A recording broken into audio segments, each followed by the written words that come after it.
Welcome students, welcome to AD Online Tutorials. Today we'll start motion. Before starting motion, for class 9 students, let us understand what physics is. So physics क्या होता है? Physics कहाँ से आया है? आपका physics came from Greek word. It is a Greek word which means physis.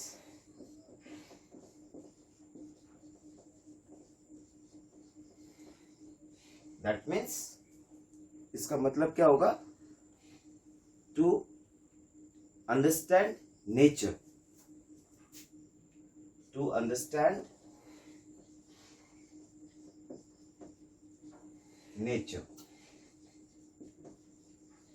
तो इतना बात समझ में आ गया आप लोगों को कि फिजिक्स का मतलब क्या है? Fuses. That came from a Greek word that means to understand nature. तो फिजिक्स का डेफिनेशन क्या लिखेंगे? Physics is a branch of science that deals with the study of natural phenomena. Physics is a branch of science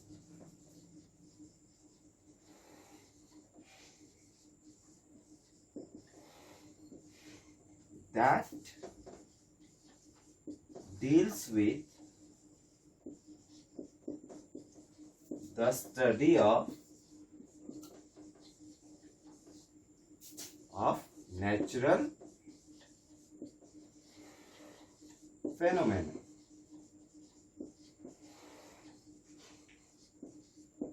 okay, तो इतना समझ में आ गया आप लोगों को क्या फिजिक्स का मतलब क्या है? जो चीज हम लोग एक साइंस का एक ब्रांच है जो किस चीज का स्टडी करता है? Study of natural phenomena. Natural phenomena क्या हो सकता है आपका? जैसे falling of object,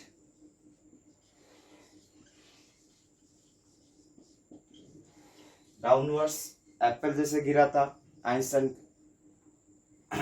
sorry not Newton's, Isaac Newton का असर पे जैसे आपका एप्पल गिरा था. उसके बाद रिवोल्यूशन ऑफ प्लैनेट्स,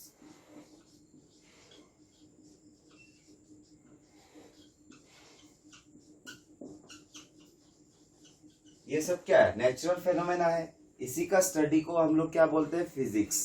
ठीक है. अभी साइंस का अभी फिर आएंगे साइंस में. तो साइंस का मतलब क्या है? तो ये सब टर्म्स आप लोग को जानना बहुत जरूरी है. तो साइंस का लैटिन वर्ड है साइंटिया.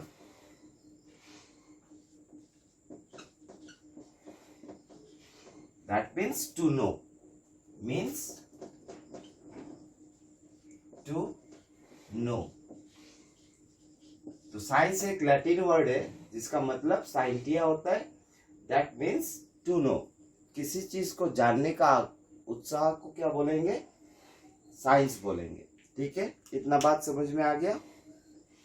तो let's move on to next topic.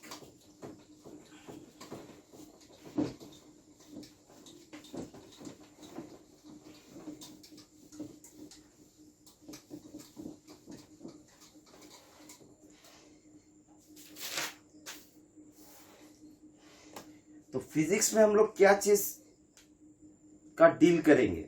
Physical quantities का.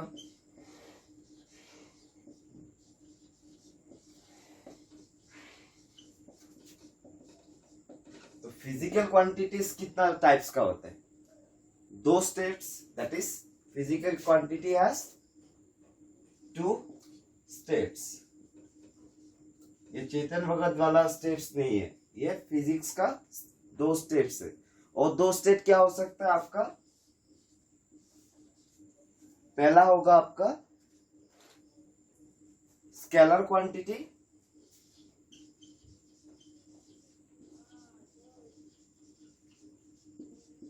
दूसरा होगा वेक्टर क्वांटिटी. तो फिजिकल क्वांटिटीज मतलब क्या क्या आ सकता है? all those quantities that can be measured. Physical quantity का डेफिनेशन क्या है? all those quantities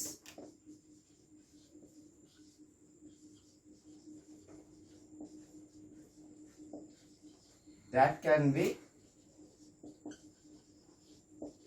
measured। तो जो चीज को हम लोग मेजर कर सकते हैं उसी को हम लोग क्या बोलते हैं, फिजिकल क्वांटिटीज। तो नेक्स्ट फिजिकल क्वांटिटीज में आपका दो स्टेट्स आता है, ये चेतन भगत वाला स्टेट्स नहीं है, दो स्टेट्स मतलब एक है स्केलर क्वांटिटी, दूसरा है आपका वेक्टर क्वांटिटी। तो अभी फिजिकल क्वांटिटीज का एग्जांपल अगर देखें तो क्या क्या आ सकता है, लेंथ, फिर आ सकता है मास, फिर आ सकता है टाइम,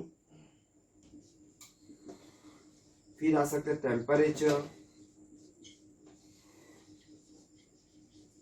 फिर आ सकता है आपका डिस्टेंस, स्पीड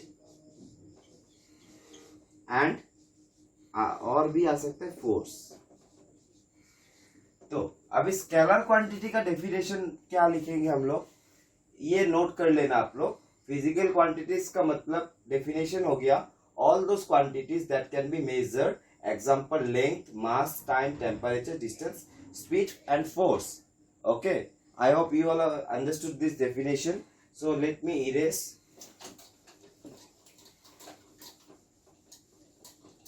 अब स्केलर क्वांटिटी क्या है, scalar quantity are all those quantities whose magnitude can be measured, that is those physical quantities which can be completely described by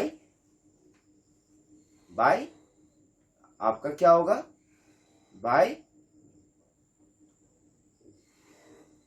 only magnitude, those physical quantities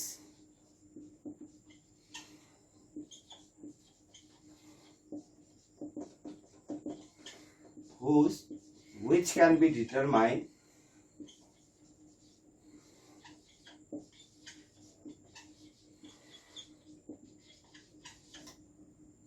only by its magnitude। फिर आते हैं vector quantity में, तो इसका example क्या ले सकते हैं, लेंथ। तो ये हमारे पास एक मार्कर है, तो क्या ये नेचुरल फेनोमेना है, नहीं, इसका जो लेंथ है वो आपका नेचुरल फेनोमेना होगा, ठीक है। तो those physical quantities which can be determined only by its magnitude, example length, okay। और फिर टाइम भी आता है, टेम्परेचर भी आता है, time, temperature, and it is denoted by or represented by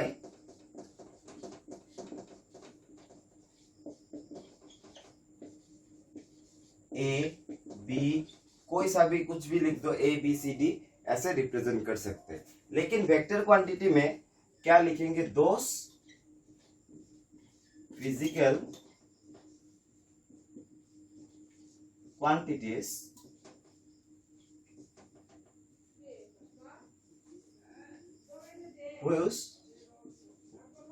which can be determined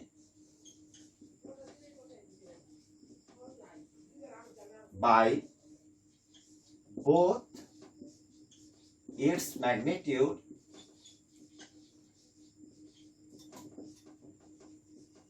and direction. इसमें direction आ जाएगा, जैसे कि आपका एग्जांपल है फोर्स, एक्सीलरेशन, एक्सीलरेशन ACCELERATION।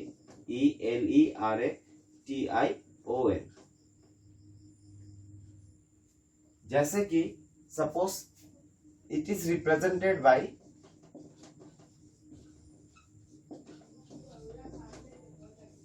ए वेक्टर, ठीक है, बात समझ में आया आपको।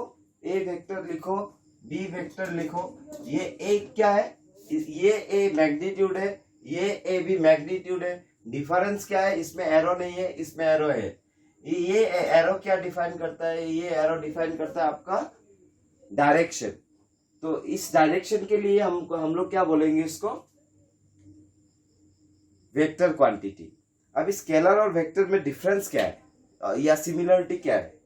सपोज फॉर एग्जांपल आप अगर देखोगे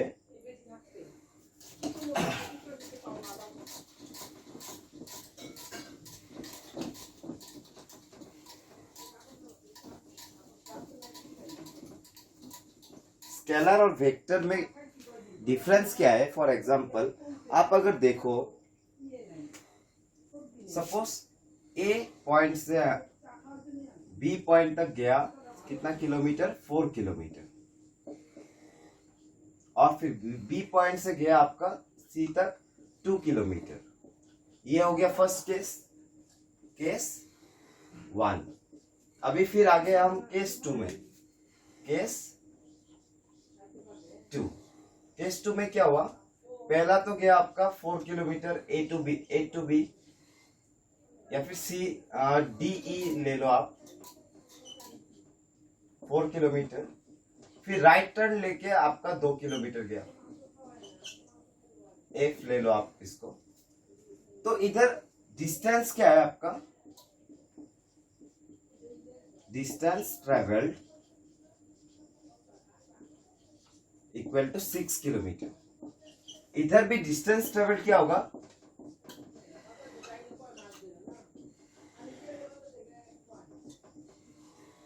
आपका डिस्टेंस ट्रेवल्ड होगा 6 किलोमीटर। सेम 4 प्लस 2, डी से ई तक गया, ई से एफ तक गया, कितना गया, 6 किलोमीटर टोटल।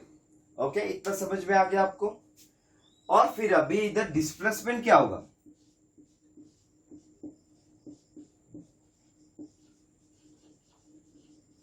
डिस्प्लेसमेंट होगा आपका शॉर्टेज। डिस्प्लेसमेंट और डिस्टेंस के बीच फर्क हम लोग नहीं पढ़े, इसलिए आप लोगों को शायद समझ में नहीं आ रहा है, हम लोग इसमें भी आएंगे। तो डिस्प्लेसमेंट में आपका क्या होगा, शॉर्टेज डिस्टेंस ट्रेवल। तो शॉर्टेज डिस्टेंस क्या है आपका, A to C, shortest distance straight line में गया है ये, तो 4 डिस्प्लेसमेंट क्या हो गया आपका, इक्वल टू 6 किलोमीटर। इधर डिस्प्लेसमेंट क्या हो गया, डिस्प्लेसमेंट शॉर्टेस्ट, ये 4 से फिर 2 किलोमीटर नहीं होगा, शॉर्ट डिस्टेंस क्या होगा, ये सपोज 5 किलोमीटर, तो डिस्प्लेसमेंट इसमें आ गया 5 किलोमीटर। तो डिस्प्लेसमेंट में इधर 6 किलोमीटर, इधर 5 किलोमीटर, तो ये फर्क के कारण इधर डायरेक्शन अप्लाइड होता है, लेकिन इसमें डायरेक्शन अप्लाई नहीं होता है, ओनली मैग्नीट्यूड होता है, इसीलिए इसको स्केलर, इसको वेक्टर कहा जाता है। ठीक है, coming to the next point,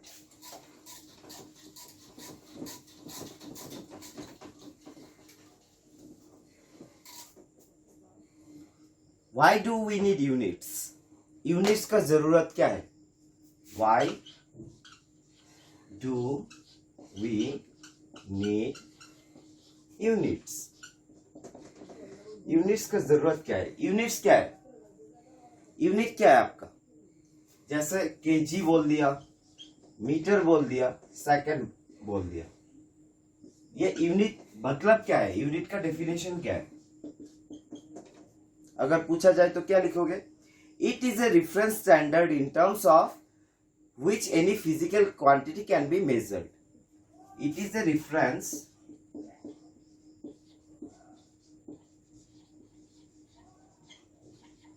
reference standard in terms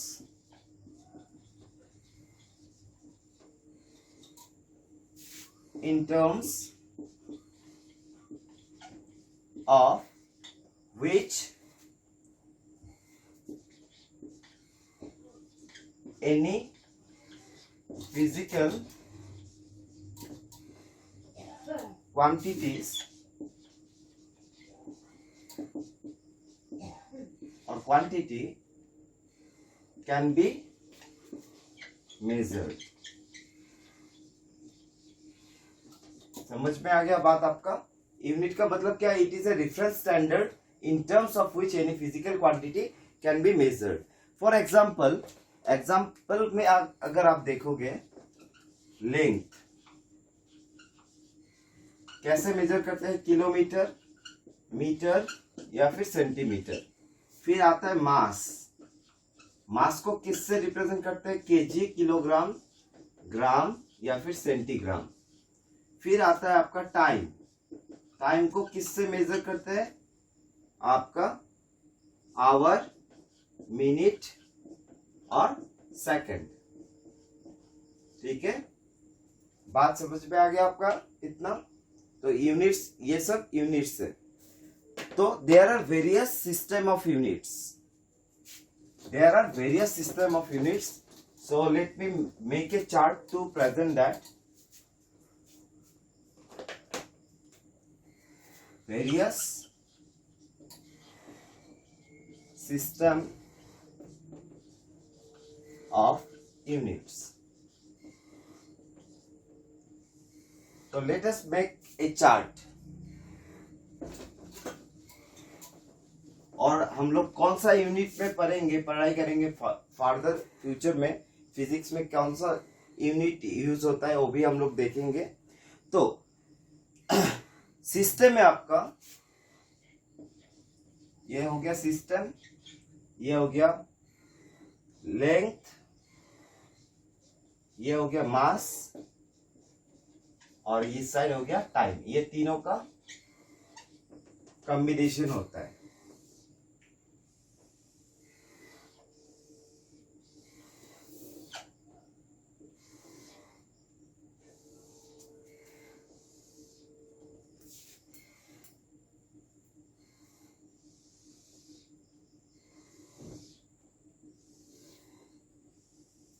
तो पहला सिस्टम आपका ब्रिटिश सिस्टम है, इसको बोलते हैं एफपीएस।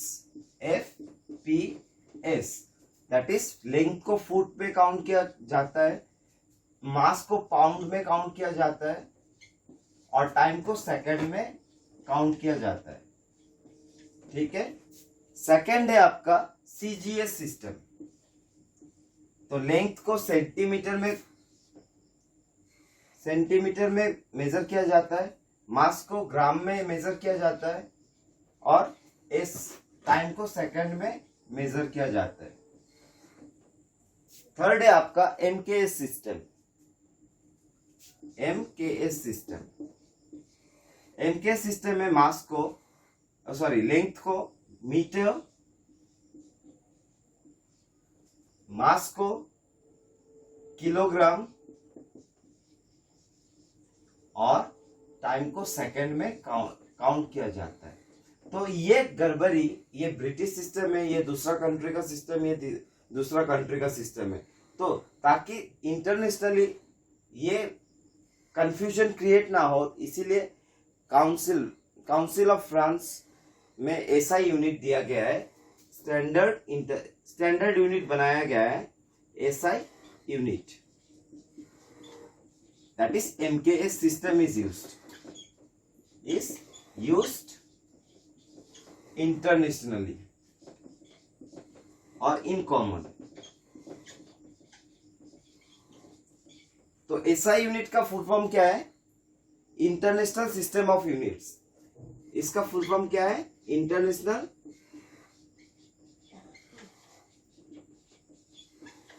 सिस्टम ऑफ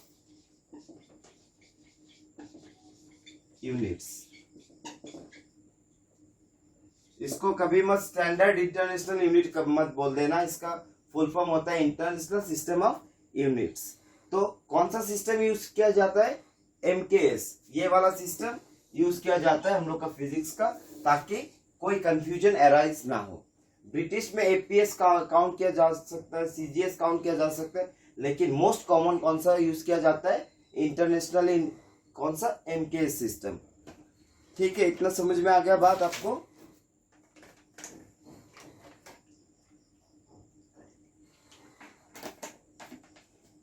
सॉरी,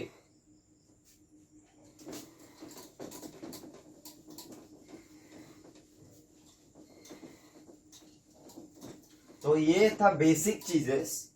तो बेसिक चीज आपको समझना पड़ेगा। अगर बेसिक चीज नहीं समझोगे तो आप लोग कभी भी फिजिक्स को बहुत हार्ड लगेगा आप लोगों को। तो अभी हम लोग मोशन स्टार्ट करेंगे। मोशन, तो मोशन स्टार्ट करने से पहले बता देता हूं, मोशन में कितना स्टेट्स होता है? 2 स्टेट्स, 2 स्टेट्स। एक होता है रेस्ट, दूसरा होता है मोशन। ठीक है, मोशन में क्या होता है? एक होता है स्टेट ऑफ रेस्ट, एक होता है स्टेट ऑफ मोशन। अभी देखते हैं स्टेट ऑफ रेस्ट क्या होता है और स्टेट ऑफ मोशन क्या होता है।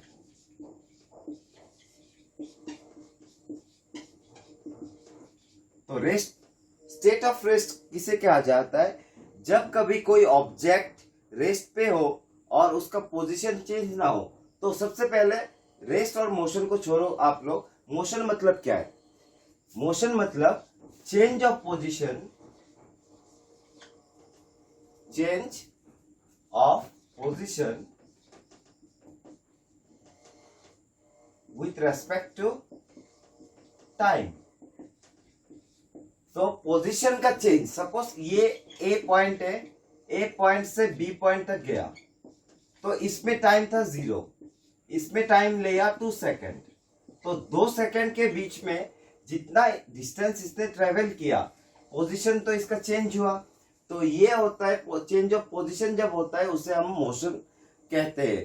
ठीक है, तो पहला ए सेकेंड में, ए फ्रेम में आपका टाइम 0 और बी फ्रेम में टाइम 2 सेकेंड। तो ये चेंजेस ऑफ पोजीशन को क्या कहा जाता है? मोशन कहा जाता है। ठीक है, बात समझ में आया आपको? तो ये ऑब्जर्वर टू ऑब्जर्वर भी वेरी कर सकता है। जैसे कि motion is also motion, motion का डेफिनेशन पहले लिख लो आप लोग, फिर इसमें आएंगे। Motion, the phenomenon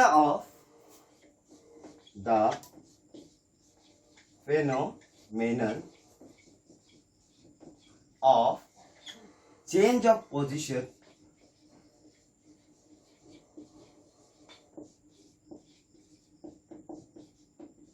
with respect to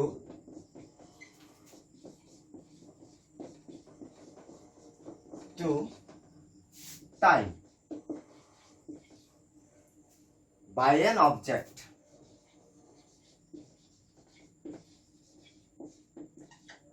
तो मोशन, सपोज ये एक ए पोजीशन में एक बॉल है, टाइम है इसका 0 सेकेंड। ये बॉल इधर तक गया, मूव किया, बी फ्रेम में गया जिसका टाइम है 2 सेकेंड्स। ठीक है, इसका टाइम है 2 सेकेंड्स। तो इधर पोजीशन तो चेंज हुआ है, तो इसी पोजीशन चेंज को हम लोग मोशन कहा जाता है। ठीक है, तो motion is related with change of position with respect to time. लेकिन इसमें एक और चीज भी है। सपोज इधर एक ऑब्जर्वर खड़ा है, इसके लिए इधर एक ऑब्जर्वर सी खड़ा, एक्स खड़ा है, इधर एक ऑब्जर्वर वाई खड़ा है। They are standing, X is standing here, Y standing here. तो इसके लिए ये इसका पोजीशन, चेंज ऑफ पोजीशन अलग होगा, इसके लिए ये चेंज ऑफ पोजीशन अलग होगा। तो it also, motion is also relative with the observer. Note में क्या लिखोगे आप?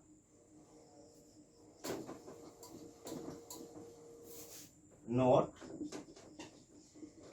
मोशन इज ऑल्सो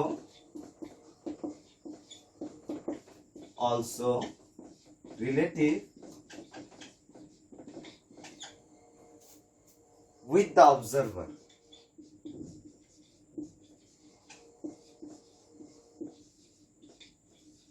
जैसे कि ये बॉल इधर से इधर तक गया, ए बी, तो एक्स का फ्रेम और वाई का फ्रेम से जो इसका नजरिया होगा और इसका नजरिया होगा, दोनों क्या होगा? सेम नहीं हो सकता, दोनों भी डिफरेंट होगा। इसके लिए इस साइड जाएगा, इसके लिए डायरेक्शन इस साइड से आ रहा होगा। तो इसका स्पीड इधर एक्स सी किलोमीटर पर आवर हो सकता है और इधर इसके लिए 10 डी किलोमीटर पर आवर हो सकता है।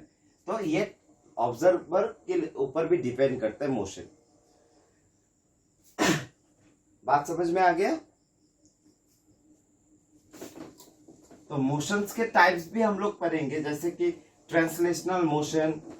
ट्रांसलेशनल मोशन क्या होता है आपका, जो मोशन स्ट्रेट लाइन में जाता है, फिर सर्कुलर मोशन आता है, फिर ऑसिलेटरी मोशन आता है। टाइप्स ऑफ मोशन, तो टाइप्स ऑफ मोशन पहले भी पढ़े हैं।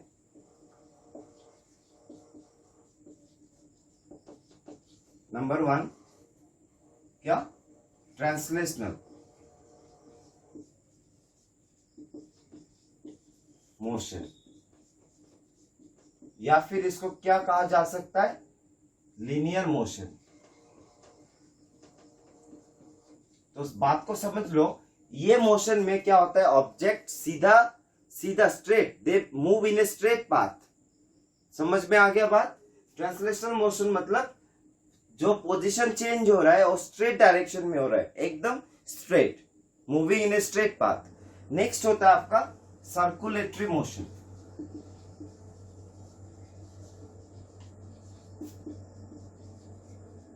सर्कुलेटरी मोशन क्या होता है, जैसे कि सन, ये है सन और ये हमारा सोलर सिस्टम है, तो all the planets revolves around the sun in a, let us assume that it is circular path, तो ये बन गया सर्कुलेटरी मोशन। नेक्स्ट आपका पेंडुलम वाला, उसे क्या कहा जाता है, ऑसिलेटरी मोशन। और भी कई टाइप्स होंगे, वो सब हम लोग बाद में पढ़ेंगे। तो पहले हम लोग मोशन का 2 स्टेट्स पढ़ लेते हैं, चेतन भगत का 2 स्टेट्स पढ़ लेते हैं मोशन का। तो मोशन का 2 स्टेट्स होता है, 2 स्टेट्स। एक होता है आपका रेस्ट, एक होता है आपका स्टेट ऑफ मोशन। तो स्टेट ऑफ रेस्ट क्या है, स्टेट ऑफ रेस्ट, ये चीज क्या होता है, when an object is said to be at rest if it does not change its position with respect to time. An object is said to be at rest if its position does not changes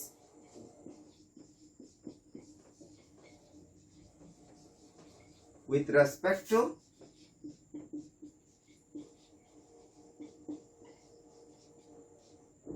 time. जैसे कि नींद पे एकदम सोया हुआ है तो वो move नहीं करे। फॉर एग्जाम्पल दिस पे marker, I am putting this marker here, it is not moving, और this board is not moving, so this board is at rest. Okay, understood. This is the best example. ये जो board है ये तो move नहीं कर रहा है, तो मूव नहीं करेगा तो इसका मतलब ये कौन सा स्टेट में रहेगा, स्टेट ऑफ रेस्ट। तो अभी स्टेट ऑफ मोशन क्या बनेगा, स्टेट ऑफ मोशन। तो स्टेट ऑफ मोशन इसका ऑपोजिट बन जाएगा, an object is said to be at the state of motion if its position changes with time। Time के साथ अगर पोजीशन चेंज हुआ तो वो बनेगा स्टेट ऑफ मोशन। ठीक है, बात समझ में आया। तो अभी हम आएंगे डिस्टेंस और डिस्प्लेसमेंट पे, जो हम लोग पहले पढ़ चुके हैं प्रीवियसली। थोड़ा बहुत आइडिया तो आ गया होगा डिस्टेंस और डिस्प्लेसमेंट के बारे में। तो पहले डिस्टेंस, इसका डिफरेंस आ जाता है एग्जाम में, और फिर आपका displacement.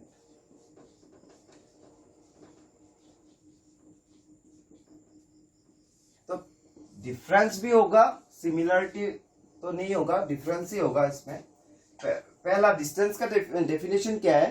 Total actual path covered. Suppose इधर से ए पॉइंट से बी पॉइंट गया, बी पॉइंट से सी पॉइंट गया, सी पॉइंट से डी पॉइंट गया, डी पॉइंट से फिर से ए पॉइंट आया। ये था 4 किलोमीटर, ये था 4 किलोमीटर, ये था 4 किलोमीटर, ये था 4 किलोमीटर। तो टोटल डिस्टेंस कितना बना? 4 + 4 + 4 + 4। तो टोटल एक्चुअल क्या लिखेंगे इसका? टोटल एक्चुअल पाथ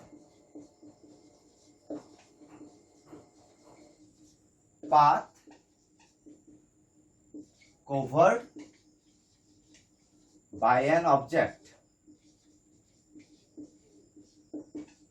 तो इसे कहते हैं डिस्टेंस। तो टोटल डिस्टेंस कितना बना? 16 किलोमीटर। लेकिन अगर हम डिस्प्लेसमेंट का बात करें तो ये क्या हो जाएगा? ए पोजीशन से बी, इसका डेफिनेशन है shortest point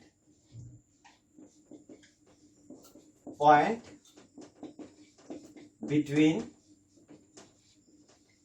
initial and final position.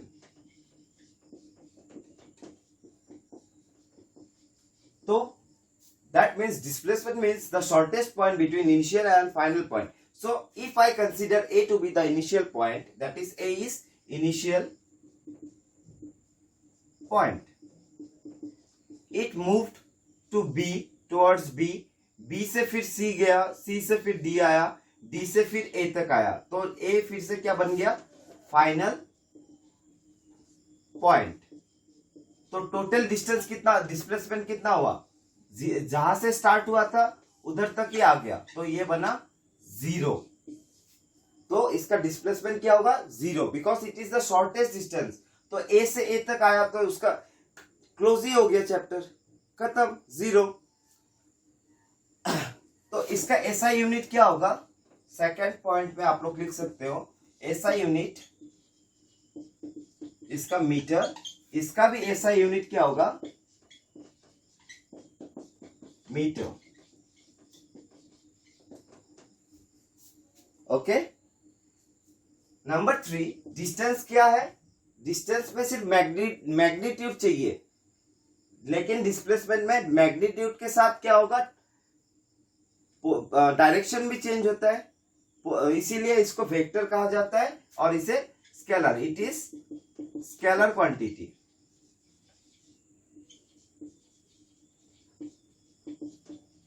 और ये है it is vector quantity. Number 4th point में क्या लिख सकता है? It can not never be 0, it can never be negative, it can never be negative. और ये number 4, it can be negative. ये नेगेटिव भी हो सकता है, लेकिन ये नेगेटिव नहीं होगा। तो ये बना आपका डिस्प्लेसमेंट एंड डिस्टेंस का डिफरेंस। तो I hope you all have understood this much. So for today I am signing off here. We will discuss the later part on the next topic tomorrow or today itself on the next video. Thank you.